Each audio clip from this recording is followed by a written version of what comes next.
Hello, self-starters, problem solvers, creative outside-the-box thinkers, and community builders. We need this like water. We need to gush, flow over dips and dives and thrive. We need patience, unconditional love, that authentic when you're down, we're still around type vibes. And you know that self-love should gush and flow over dips and dives. Thank you, young birds. I apologize. The older bird is here to help you realize your time to blossom, rise, revise, and then climb as high as the sky. Don't be shy. No time to compromise. Your anxious thoughts are just lies. With that poem, I'd like to introduce you to this podcast, specially made for positive impact ventures, helping you find your way through the external funding journey as a new entrepreneur or new nonprofit board member. Bird's Eye Impact, where positive ideas take flight. I am Dr. Latoya Hinton. I'm proudly neurodivergent and happy to spread positivity, optimism, and nourishment to advocates for positive change. I want to bring hope and encouragement to folks who are just starting out with their own business or just starting their journey in nonprofit management. I'm a grant writer, researcher, instructional designer, and data analyst. I'm the perfect matchmaker for strategic partnerships that sustain growth and resilience in trying times. Owned social enterprises, strategic organizational planning with your joy and creativity in mind. Personally, what kind of brings you to doing this kind of work? Like you said, I've got like 20 plus years in kind of like the business area, but I've worked in everything from retail to healthcare, restaurant operations and stuff. So I've had a wide range of experience, everything, from small little mom and pop shops to regional companies to nationwide companies. And the one thing that I saw in every single job was that it's hard for ND people to thrive in those spaces. There's a lot of neurodivergent entrepreneurs and, what do you want to call it? I guess I'd say statistically, for lack of better words, but we don't follow rules. We like to go with our own flow. But, a lot of systems that I came across when I started my business, it was, they're set up for neurotypicals, and we don't work that way. We like to go with our own groove. So I'm like, you know what? This seems like it could be a need, Yeah, definitely. And I think too, I was trying to find for the longest time like a word to talk about entrepreneurs that are not just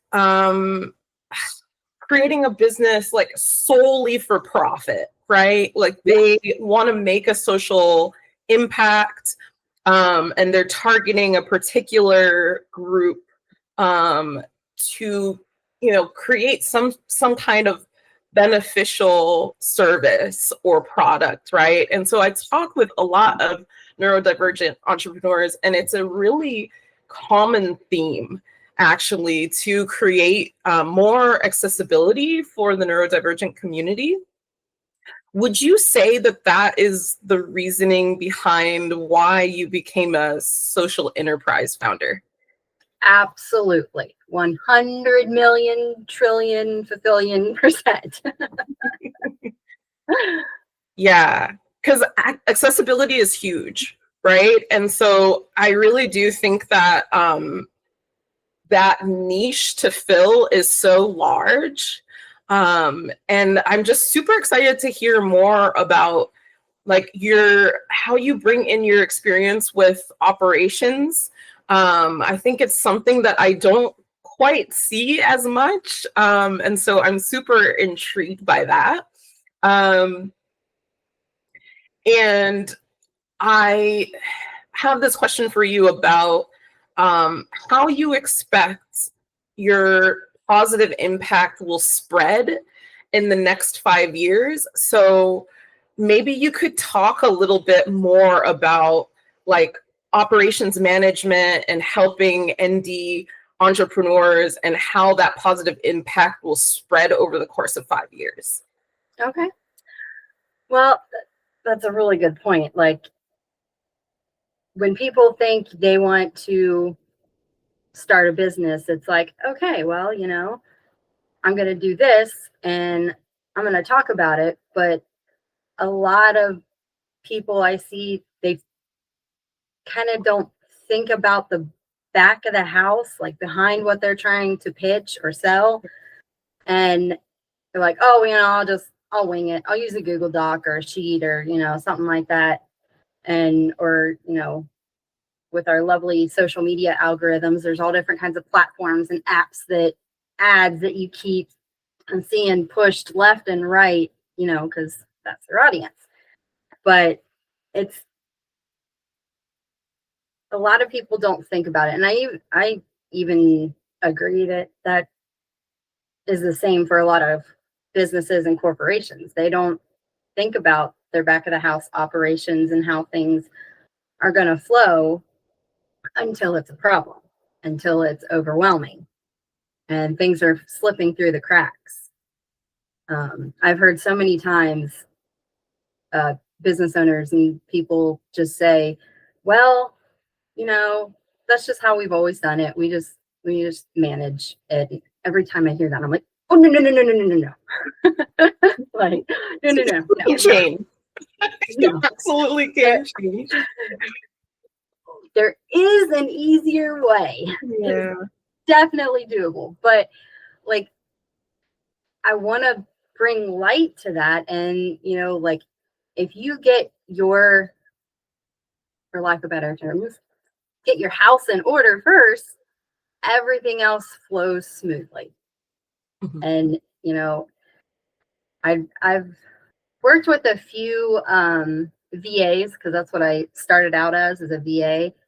And they're like, I don't even know what I need, or what do I use for this, or what do I use for that?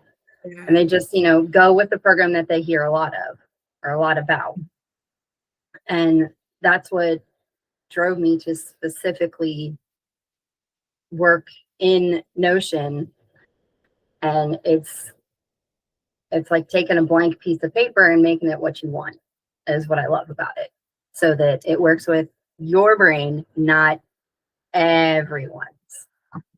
So yeah, that's my, you know, overall goal, is so that either existing or new business owners and entrepreneurs, like, they see that it's okay. You don't have to follow the yellow brick road like everybody else does.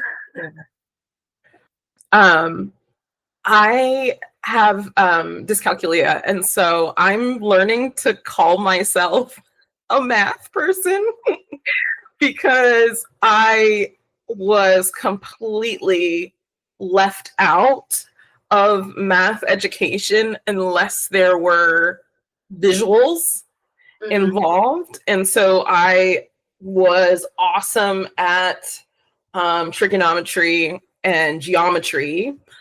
And I'm actually really amazing at data analytics because of the fact that I use lots of charts and I just visualize the numbers. And when they make sense to me, I notice that they make sense to other people. So I'm curious, like, when you talk about Notion and how beneficial it is for neurodivergent entrepreneurs, whether they're new or seasoned, how many of these entrepreneurs do you expect in the next 5 years to kind of like learn about Notion? All of them. No, I'm just kidding. You know, another thing that I hear a lot of is that people they've looked at Notion, they've tried it, and it just seems so overwhelming. Yeah. And I get that. I do, because there are millions and millions of templates out there, and there's a lot of really good ones, and ones that look really, really pretty. Yeah. But it's hard to put into words. Excuse me. But if I work with someone, I don't expect them to use Notion. Like my whole my mission is to help neurodivergents build systems that work for them. Okay. And Notion can be overwhelming to a lot of people just because you see so many different types of templates, and a lot of people don't understand it. You can build whatever you need it to do in there. Yeah.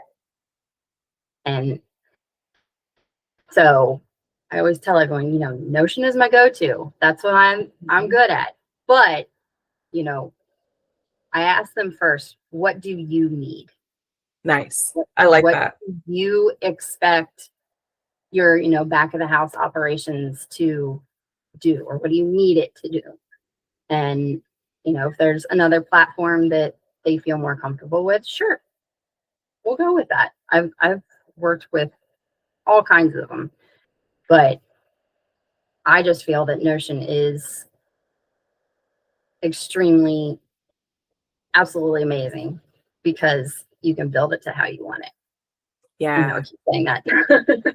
No. Like what you're saying resonates with me because when I was in education, my background is originally in education reform. I like to say that because we were all about how to change education policy to fit with more minds.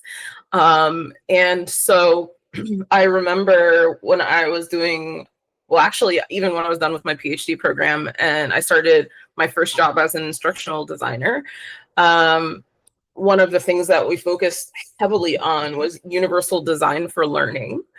And so if you think about universal design in general, right, that's the concept of you build a ramp, right, into a sidewalk, and it's not just folks with a wheelchair, right, that can use the ramp, but you then start seeing the delivery person who has a little, hand cart that's trying to deliver things, like, is really loving that ramp, right? And you've got a whole bunch of other people that benefit, right, from that design. And so that applied to education tends to be a little bit like, give people lots of different options to choose from and then let them choose their own path, right? So make it as customizable as possible. Yeah.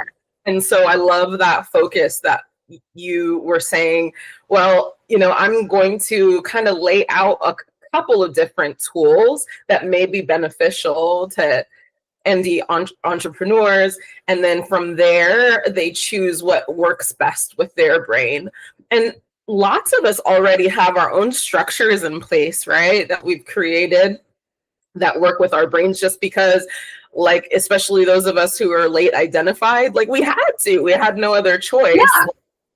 So I think I think ND folks, the ones that are ready to start their own business or the ones that have been in business for a while, tend to have some sort of structures in place that help them on a day-to-day basis. They might not be able to say, this is why this helps me, but they know it's working, right? And so those kinds of conversations, right, I'm sure you've had. Yes. And I don't know if you want to say a little bit more about that. I've talked to a lot of female entrepreneurs that are late diagnosed as well, like myself, and they're just like, oh my gosh, I never realized that I was doing that. I just thought that was me. And I'm like, yeah, that is the, that's the thing, because us wonderful female NDs love to mask so much, and we don't realize that we're masking until, we are educated on it. And it's drawing a blank. Yeah, no, and I agree with you that the masking actually, for a lot of us who are late identified, late diagnosed, the masking is actually a structure that we put in place for ourselves. Yeah. But the downside of masking, most folks probably already know, is that you get to be exhausted from it. Number one, it's really the most sustainable structure. And then I would also say that it doesn't allow you to be your true self. And so that then creates these kind of dynamics in relationships where you don't have that comfort level and that like trust with individuals, right? Because you're constantly trying to keep up the mask. And like masking is about survival too, right? So I don't want, to call anybody out and say you shouldn't be masking, because maybe, maybe you're protecting yourself by doing it. But at the same time, it's kind of great to unmask and have those comfort zones, have those relationships where people accept you for who you are. And so it's really, really interesting, I think, in the entrepreneurial space, because of course there are these neurotypical expectations that business owners feel like they have to keep up with. And I've noticed in my own journey that I always kind of keep that in mind when I'm looking for solutions, right? And I'm always looking for sustainable, holistic solutions, because that's one of the reasons why I decided to found my own business, right? Is like the flexibility of being able to like take breaks, and like put my own support needs like front and center. And I think a lot of other neurodivergent business owners and those who are founders of nonprofits also think in a similar way. I agree. And so I think that there, on the one hand, you realize there are these unrealistic, unsustainable expectations for the foundation that has been built, right? And then there's like this flip side where you're like, yeah, but I can create my own solutions. I can create things that are going to work for my brain. And I see like you coming in there and kind of really guiding neurodivergent business owners to like embrace that, right? Embrace their creativity. Absolutely. Yes. Like I remember, in my own career path and everything at the beginning, like asking for permission to improve things. Like, hey, I know this is what we're using, but is there any way we could do XYZ? And most of the time it was like, oh, go ahead. Just, when you're done with the other stuff, go, let me see what you come up with. And a lot of the times it's, oh, cool. Okay. And then crickets. And, that used to drive me up the wall, but I would never say anything because I didn't want to, rock the boat. And it wasn't until I think it was my last corporate role, I think had just been diagnosed with ADHD. And I was finally at that point like, hey, look, what we're doing, I know that's what you guys have done all along, but you are wasting so much time doing this. Yeah. And I pitched a new, a platform to use for the role, and they're like, okay, it took a couple months to get them to say, okay. They got it. I built it. It worked great for like 6 months that I was doing it. And then, obviously something else becomes a problem and is more important. But just like I ended up leaving that position It was not a good experience. Speaking from a, neurodivergent standpoint, I'm sure, we've all had those roles. Was that multiple times throughout my life, in hindsight, everything is always clear, yes. Right? And you realize what supports were not in place for you to thrive, and what kinds of things you had to put in place for yourself in order to just last in those environments, right? Yeah, I would, in that particular job, I would see, everybody worked through their lunches, everybody, stayed later than they needed to. And obviously I did the same as well. But now being my own business owner, I'm like, nope, I'm, gonna go switch the loads of laundry, or, I'm gonna go take the dogs on a walk.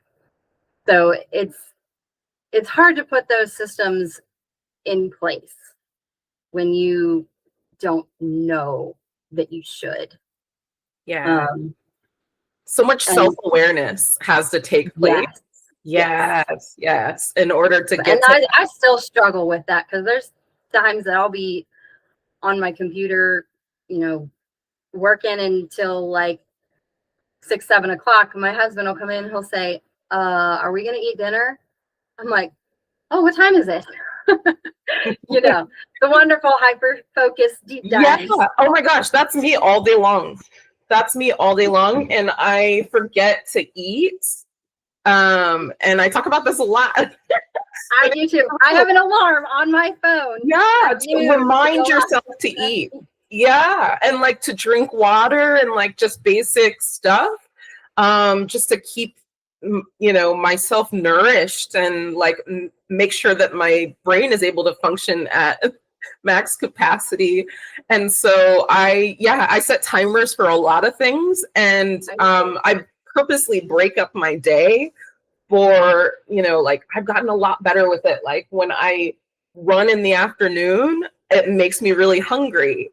And then I got a little notification on my phone that tells me in the morning, oh, it's time to run again today. And then I look at it, and I really should, even on my calendar, be like, 11 o'clock is time to run. Because I will forget. It's working memory issues that come with ADHD for sure. But it's also that for whatever reason, when we go into hyper focus, it's kind of like we go into this mode of not really thinking about our other bodily needs. Yeah. It's just kind of like just hardcore thinking. And some of my best work comes out in that mode, right? Where I'm not distracted and I've tuned everything out. Usually have my noise canceling headphones in and got like some nice jams going. Right here. That's structure, right? For getting stuff done. And it's very regulating and relaxing for me. And I think it does just kind of allow me to tune everything out. Because otherwise I will kind of like get up and wander around a lot and like, be like really curious. Oh, I wonder what the dog's doing. I wonder what my partner's doing. I wonder. And so channeling my curiosity is a really big part of, creating these structures that work for me. And it's so cool, Ivy, to see that you do a lot of the same things, and that you've got the tools right there next to you. And like, I don't know, I'm proud that I, from a really young age, have created structures for myself and then changed those structures, because obviously my body's aging and I can't keep up with the same structures that I had in my 20s and in my teens and younger years. Yeah, my husband and I went to a friend's party the other night, their daughter's birthday party, and it was like 9:30, 10 o'clock when we came home. We were sitting in bed and we were both just like, we can't do that anymore. That's too late. 9 p.m. is past bedtime. Yeah, like that wind down routine. Like you literally have that, in order to get to sleep and stay to sleep, for a certain period of time. Like that's like a really big thing. There was one point where I wasn't sleeping through the night for like 3 months, and then I had to like go to a clinic, and they were like, these are holistic things that you could do to get like your circadian rhythm back on track. And then these are like this is like more the Western medical model that could help you. Like we can give you stuff like sleeping aids and stuff, or, you know, you could exercise for a certain period of time during the day and then you'll be exhausted at night, or, you know, or like you could take like a magnesium supplement, or like they had like a lot of different options. And it was like, I just didn't realize it could go to that extreme, right? That I really do have to keep a certain schedule in order for me to get the number of hours of sleep that I need every night. Yeah. I don't think I've ever gotten the recommended hours of sleep. Yeah. You're just doing the best that you can. You're just you do what you can. Yeah. I totally feel that. I often put myself back to sleep when I wake up really early. Like if I wake up at 3 or 4, I will like listen to Headspace, or I'll listen to like an ASMR or something like that, and I will put myself back to sleep. And then I like celebrate the second sleep. If it happens, I'm like, oh my goodness, this was so awesome. My partner's just like, okay. But you gotta celebrate the small things, and you have to be grateful sometimes for the small things that are working out.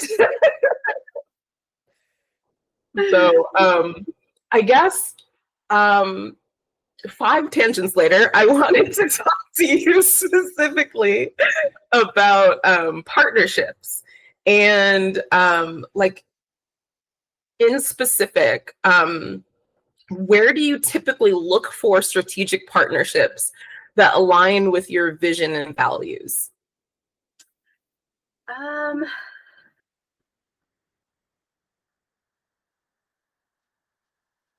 I've always heard, like, go where your clients are. Do they hang out, on Instagram or Facebook or networking or LinkedIn?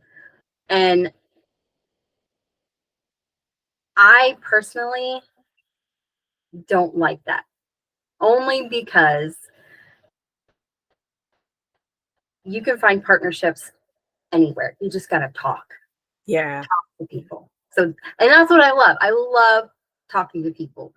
Like in high school and whatnot, fresh out of college, I was an extreme introvert. I had my group of friends and I hung out with them and, talk to them. But in a social setting, I was the wallflower. Yeah. And it wasn't until I'd say probably about 5-ish years ago, like a couple years after my diagnosis and educating myself and everything, there was like a switch just flipped. And now I'll talk to anybody about anything. Yeah. Especially if it's something I don't know anything about, so I'm asking 500 questions. But professionally speaking, like I really like, like our LinkedIn neurodivergent group. And I have a few Facebook groups that I, gravitate towards and whatnot. And I really like going through those groups and, because a lot of times people ask questions and, what's your guys' thought on this? And I'm going through this, or this happened to me. And I like interacting, whether they end up being a client or not. Yeah. Like, I just like to help people. That brings me the most joy of anything, even if it's somebody asking a question about a certain platform and I can't get it to do XYZ. Yeah. And if I don't know the answer, a lot of times that cue deep dive. Yeah. That's cue. That's your cue to do a deep dive. It's like, I love connecting with, whether they're not neurodivergent or not, just connecting with them and seeing in what way can I help them. I feel the same. I do get immense joy from helping people, and I'm always trying to devise ways to spotlight other folks' work. And so that's one of the reasons why I created this podcast. But also, anytime I create some sort of workshop or a series of panels, or even like when I'm writing articles on Substack, I always try to find a way to promote other folks' work. And it's something that probably a lot of small business owners are like, oh my goodness, like, are you really spending all your time and energy doing that? And honestly, the way that I look at it is it takes a village, right? Yeah. So I know that those people are going to help me as much as I'm helping them. And I know that to be true because those same people tend to be the ones that give me referrals and also are looking to partner with me and collaborate with me on different projects, harebrained things that I come up with, they are ready to support. And that's how I know what I'm doing is working, because I am building this long-term relationship with those individuals. And I can't stress enough how important that is as a small business founder, but then also for nonprofits too, because nonprofits, like small business owners, can help you. They really can. Sometimes they know more about things that you haven't thought about. They might have a background in marketing or sales or something that you never dreamt that you would need, but it might actually be really helpful to build your audience, or it might help you with your messaging. It might help you to help, find donors and sponsors and stuff like that that is actually needed. And so I can't stress that enough, how much partnerships across the aisle are super, super important for folks that are just starting out and even the seasoned ones. Absolutely. So I guess I'm going to move on. And we talked a little bit earlier about women, specifically in the neurodivergent community, that are business owners. So I actually had a question to kind of circle back around with that idea. What would you say specifically to women who are considering becoming social enterprise founders, but have found like challenges in the community building space?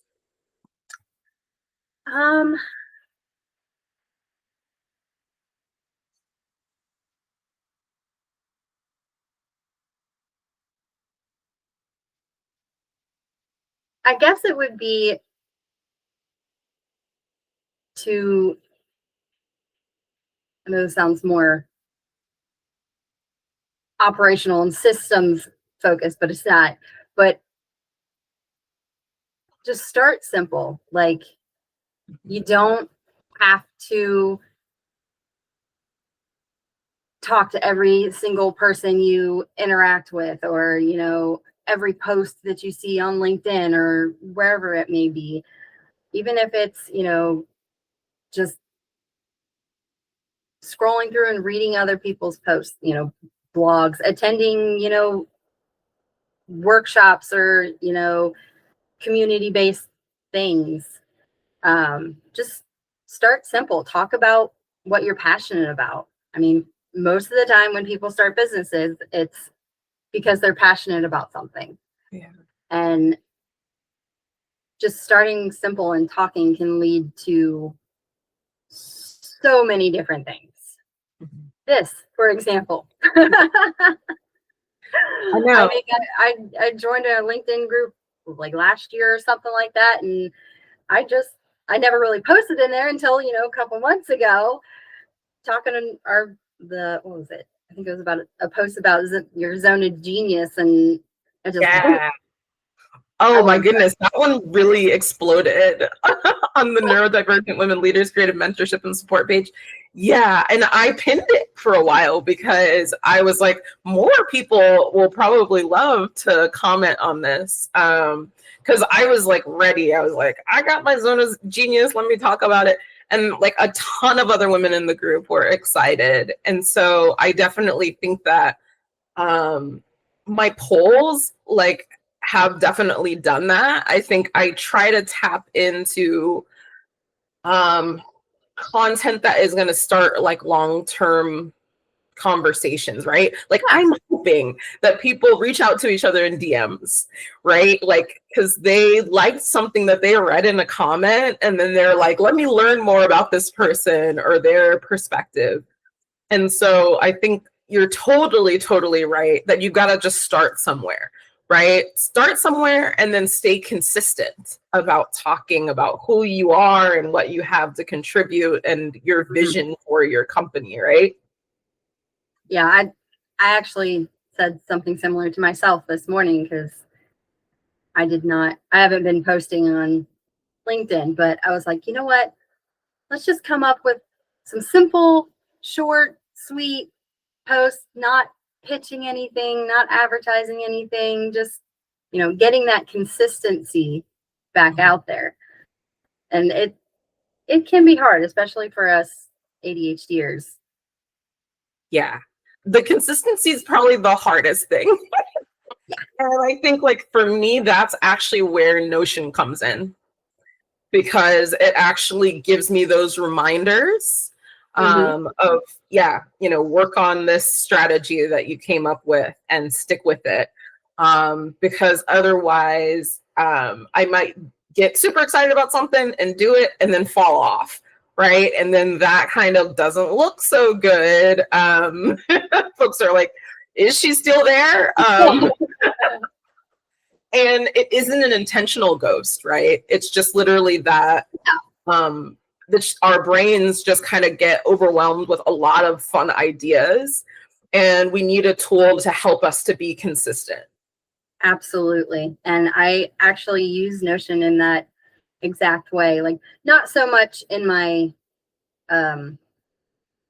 business, like I do have reminders in there, but because I love Notion so much and I'm nerdly obsessed with it, I actually built I don't know what you want to call it,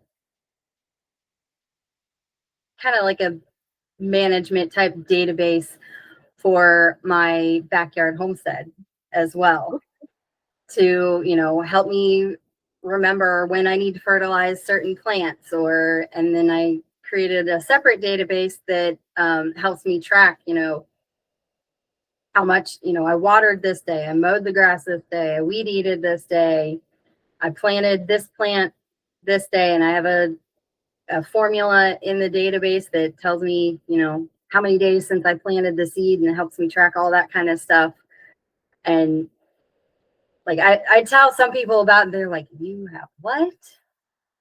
Yeah, no, I totally can relate, because I've tried to grow like some indoor plants because I'm located in Connecticut, and the Northeast is just cold, and it's very seasonal for growing things, right? So I've got to like do some house plants. And I will forget about the watering or fertilizing or things like that. And so it's such a cool way to use Notion, I think, to, you know, keep track of your plant's needs. Yeah, it is. It's awesome. Like, I joke all the time and say, you know, give me something to grow outside and I will make it flourish. You give me a house plant, I'm going to kill it. It's something you walk past that almost every single day. Yeah, you've got that visual memory going on, because I mean, it's there in front of you, but there's something about it. I don't know what it is, but I think you just, you know, I think prioritization is one of the things that like my little brain struggles with. And so I got to get into a routine. Routines help me tremendously. So if I get into a routine where I'm watering that plant every morning, then I will stick with it. You know, if it's like 9 a.m. is the time that you go, I'm like, I will check a box off. But if it's not that that structured, I won't prioritize it. I'll prioritize other things instead. Absolutely.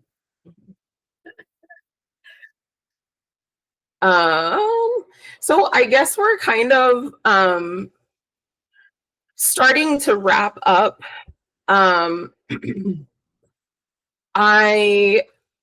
We've been talking a lot about like holistic options for neurodivergent entrepreneurs, and specifically those that are women. And we talked about the benefits of tools like Notion. And we talked a little bit about partnerships. We talked a little bit about just kind of getting your mission and vision out there. And so I guess we're kind of at a point where we should kind of talk about how all of those ideas are kind of connected to each other. And I have this question for you about external funding sources. And since I'm a grant writer and I also do like some long-term financial planning, like kind of consulting work, I'm constantly looking for external funding opportunities that specifically focus on holistic supports for professional development. I recently wrote a Substack article about that. And I did a deep dive, as you mentioned before, a little bit of research. And a couple of the opportunities that came up, I would like to share with you, Ivy. And one of them was specifically for women who are, focused on holistic kinds of things. So some of them were like mental health. Some of it was like STEM-based services. And technology, accessible technology is actually under that umbrella. Cool. The T in STEM. But I thought that I would quickly share a couple of those with our audience. And so I am actually going to just really quickly pull up my article and then just be able to make sure that I get the details correct. Working memory, guilty as charged. It is what it is. What you mean. So the first one is Amber grants for women. And $10,000 is awarded every month to women entrepreneurs. It's really, really easy. You just have to, like, the grant proposal itself is actually really, really simple. You just put down like your business name, your company website, your business idea. So you could even be like pre-seed, right? Like in the conceptual stage, and they will still help you out. You just write about your business idea and then how the grant funds will be spent. And they have like just like a $15 application fee or something like that. And then it's rolling, right? There is a different theme every month. And November, I believe, is STEM-based services. May is mental health based services. And so I think that is a really awesome opportunity. Also, the people who have already received 100,000 for 1 month. Sorry, did I just say 100,000? I meant to say 10,000 for a month. Can then get 50,000 because you go into this lottery system. And then you're eligible for 50,000. So they're small grants, but I think when folks are just starting out, just building their business, like I said, like in the pre-seed stage, I think it's a really awesome opportunity to also create more visibility for yourself, because you also get your company gets listed on their website, right? And so then more people, more people can reach out to you. So I think Amber Grants is a really cool opportunity. And then there is another one that I wanted to quickly speak about, and then get a little bit of your feedback as well. There's one that is called I Fund Women, Honeycomb Credit. And it's called a Universal Funding Grant Application. So what's really cool about this one in particular is it is actually kind of like you get connected to a database of multiple different funding options. And so you fill out this application, and then they actually notify you of lots of different funding opportunities. So there's like one organization that will give you a grant, but then you're on this database. I think that's really, really cool, because you might not realize that other opportunities are available. And they talk specifically about like crowdsourced funding. They talk about corporate sponsorships. They talk about angel investors, a lot of different accelerator programs. You know, it kind of depends on what it is that you're doing. Even a fellowship could be really, really helpful if you are looking for professional development opportunities and it happens to be in the field that you're focused on. Even a fellowship at a university, you know, in like business management or something like that might be really cool. Or like in journalism, if you're really like looking for an awesome marketing strategy, right? Like a lot of us, you know, kind of think a little bit outside of the box in terms of how some of these things can help us for the long term. But IFW, you just have to put in your personal and demographic information. So if you're comfortable with that, you know, maybe talking about like your culture, your ethnic background, like if you're comfortable with that kind of stuff, they might ask you about some other things like where you're located, things like that. And then they look for, you know, business information, your industry, the name of your business, the stage that you're in, whether you're registered or not, like whether you are an S Corp, a C Corp, B Corp, whether you are an LLC, right? There's like so many different ways to register your business. Oh my goodness. Your website, and then funding request, timeline, credit score, accounting information, kinds of external funding or bank loans that you already have. And then this was the coolest part, your marketing. So they actually allow you to put down like the number of followers you have on social media accounts, whether you have an email marketing list. Yeah. And then the very last thing is like an introduction video where you get to talk about your mission and your vision, right? So like these are really accessible things, like, and I think that they are also really aware of what stage you're at, because they ask you put in the stage, right? So you can be really transparent and say, you know, like I'm in conceptual stage, but I'm building a community and it looks like a lot of folks are engaged. It looks like I'm getting a lot of nice feedback in terms of, how I should, change and augment my service or my product. So like, just even with that, just showcasing like that you've got your messaging out there and it's resonating with people. I think like that's a really cool first stage.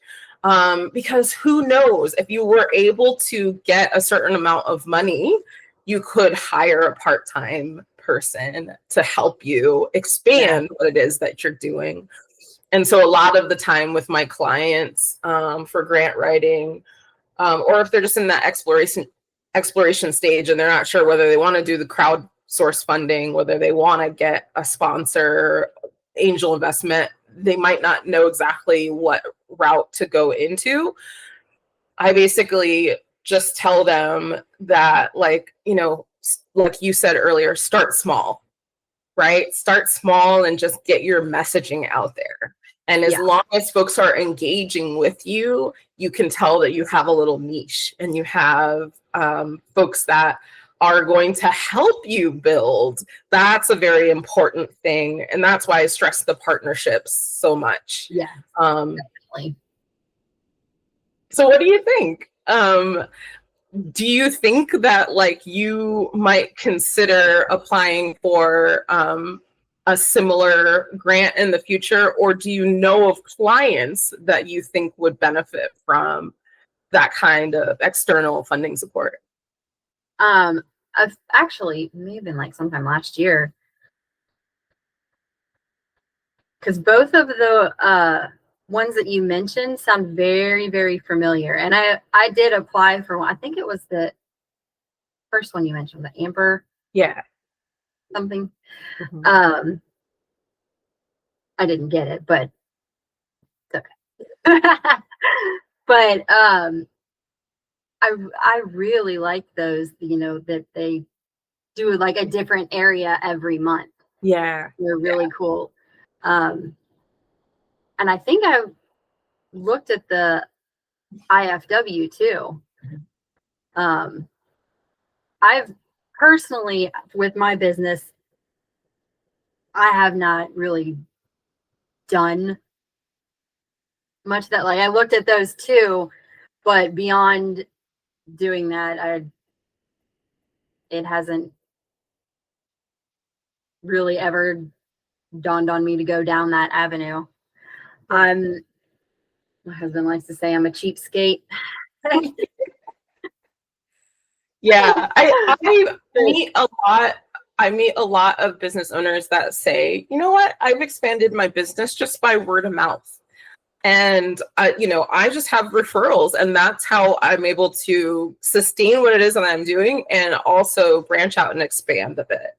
And I think that that is an awesome strategy. I think that if you are capable of doing that on your own, then you're super competitive for external funding, because investors want to see that you have staying power and that whatever money they give you, you're going to be able to like implement it and like move forward without much hand holding, right? Like they want to see that you have awesome business operations.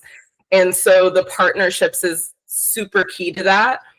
And so I really commend anyone who is in that stage of just like, I'm building it like through all of my connections, because that's what these investors like to see. And so if you're already on that path, then I say you're totally on the right track. And I'm going to be available if in the future you want any sort of recommendations on funding, because I'm constantly looking. And I do think it's something for the neurodivergent community to pay attention to. Like, I think it is a little bit of a missing piece.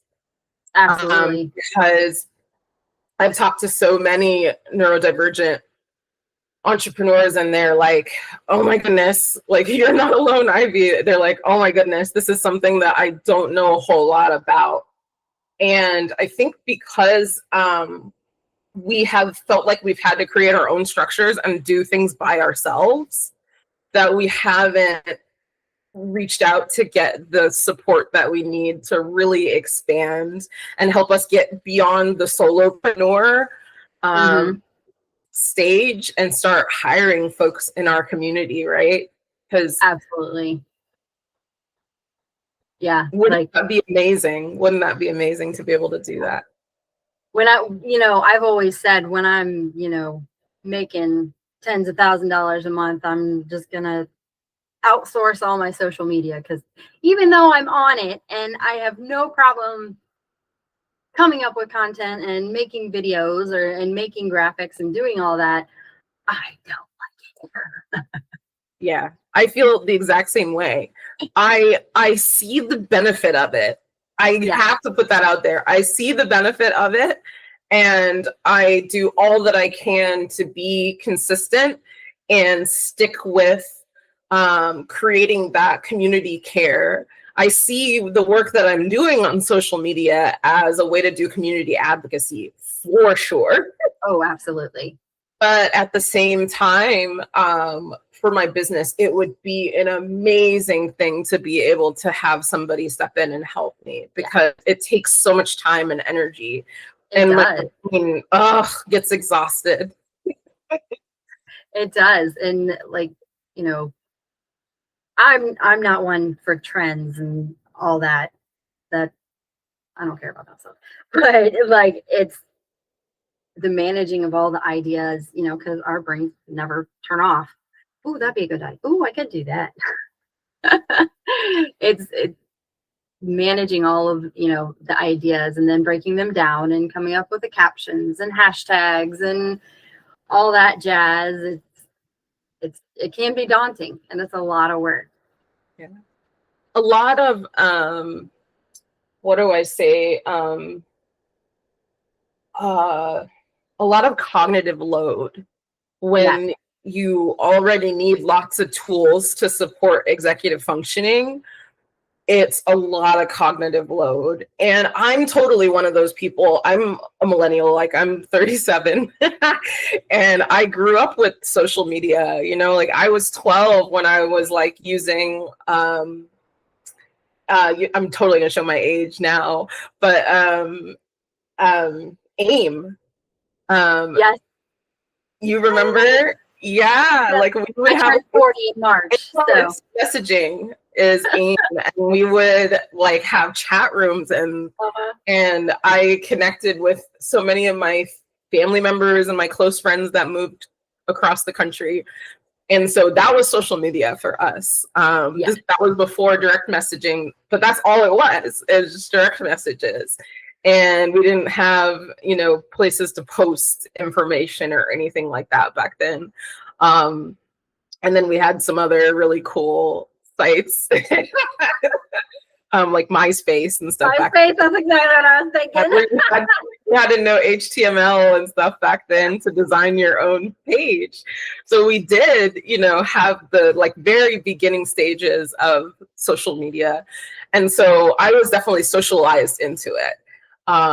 But I still, as a late diagnosed neurodivergent person, I can still say that the cognitive load is very, very heavy. So yeah, it would be awesome at a certain point to delegate that task. Yeah.